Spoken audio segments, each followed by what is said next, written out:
Hello everybody, how are you doing? Hope you're having a good time. I wanted to bring this video into play. I'm down in the latter part of my lab where the third rack sits, and I wanted to do a review on a router I just got. I got this router because it was a special needs router. I had a fiber optic gigabit interface coming in, and I needed a router that could take gigabit ISP speeds in up to 2 gig and give me a 1 gig redundant pathway or a single gig connection to my networks. So the NETGEAR series Nighthawk RAX80 series 100 NAR AX8 stream Wi-Fi 6 router is the one we're talking about. This router is really an impressive router because first things first, if you look at it, it looks pretty cool. It's got this night front interface. It's got the wing effect, which comes up and goes down as needed. And you've got the power outputs, which are very streamlined, your resets, your values, your ports, your outbounds. And yes, I have a double folded set specialized cable. It's a rare cable, you don't see it very often, but I made that one myself. And what this basically does is it gives me gigabit bandwidth that comes from my ISP, which is a fiber optic connection right there, as you can see, which then travels through a 1 gig pipe pathway here, which then of course makes its way into the router that I need to provide me the bandwidth at which I want. Now with that, obviously you have to do one thing, and I'm going to do it right now. Just give me 1 second. Okay, so now what I've done is I moved it back up to the top here, and I like to have visibility to it, but I don't necessarily need the LED functionality because the LED functionality is on the top. And when you're in a basement environment, you want to be able to just have things condensed and out of the way. Make sure like this I-beam is not grounded for a good reason, because it would be absorbing all my Wi-Fi if it did. So I removed the grounding to that. I put the grounding in a different capacity, which is in the pipes, which is okay. But this really works well. The Wi-Fi 6 is a new strategy. Haven't quite developed an interface, but when it comes to me connecting to my fiber optic pairing that I need for that 1 gig bandwidth, this is valuable, very valuable. It's a great router. I'm really pleased. But let's talk about how we did that. Okay, so the easiest way to tackle this is simple. When you get your bandwidth in and you're going to be putting in your fiber optic connection or a very specialized type of connection which will give you 1 gigabit higher, you want to test that output. There's a Cat5 on the back of this. You want to plug up to it. You want to get the single IP address, and you want to path out. And you do that, you're able to get a 1 gigabit test. But make sure when you use speed test that you test 3 to 5 sites, and that you're consecutively getting the bandwidth at which you need.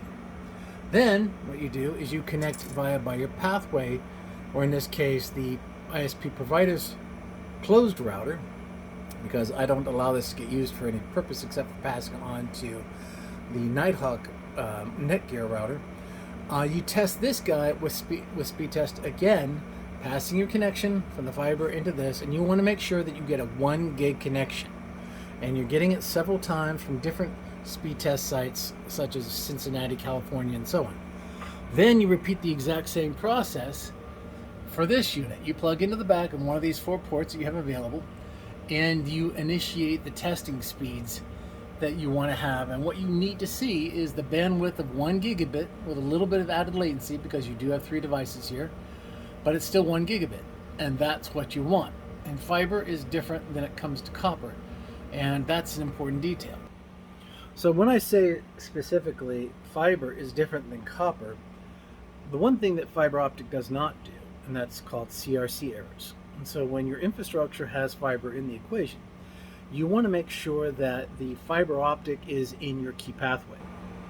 As you can see here, my fiber optic pairings are actually in what we call the main trunk line. The main trunk line is also your master backplane for all of your most common denominator communication between switch devices. So I use this because I want as few CRC errors that are created that do happen with copper connections. Now, that doesn't mean that if you have a 10 gigabit copper connection, you're not getting great speed. You are. But when you get CRC errors because of the nature of copper, when you're dealing with twisted pair, It does generate a little bit of a hiccup, and it's just something that you don't want to deal with.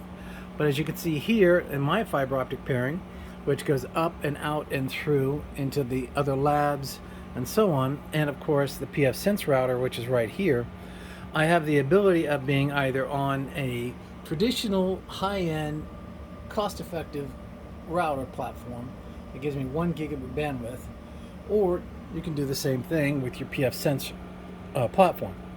This is my test bed.